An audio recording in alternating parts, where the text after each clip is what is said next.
islammigcentral.com/donate. Perhaps you could enlighten us with some of the things which break itikaaf, some of the acts which are not allowed during itikaaf. The things that invalidate the itikaaf, number one, is leaving the mosque without a valid reason.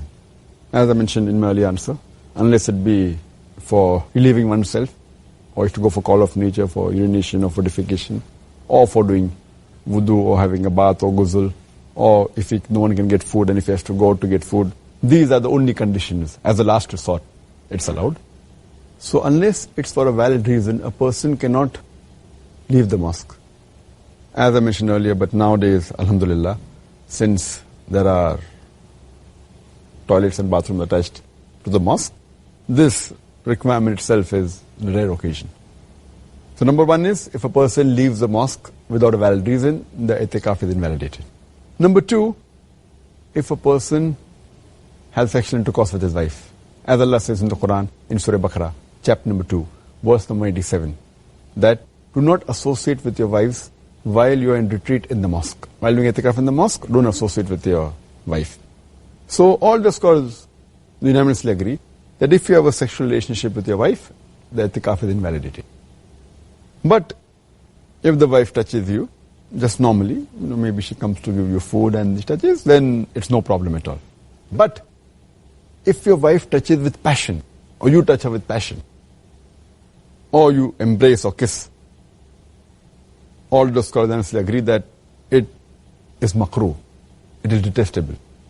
Some scholars say that it will break the itikaaf, invalidate the itikaaf. So here the difference of opinion, and whether embracing or whether touching with passion invalidates the itikaaf or not. Because this verse of Surah Baqarah chapter 2 verse number 187, the word mubashara, that do not associate with your wife. Here, if it is specific meaning that, so it means only sexual relationship. So those scholars who say that it does not invalidate the itikaaf, they take it in the specific sense only sexual relationship. But touching with passion and kissing and embracing, it is makruh, it is detestable, but does not invalidate the itikaaf. But those who take this word as general, so they say that besides sexual relationship, even embracing the wife or touching with passion, it invalidates the itikaaf. Allahu alam.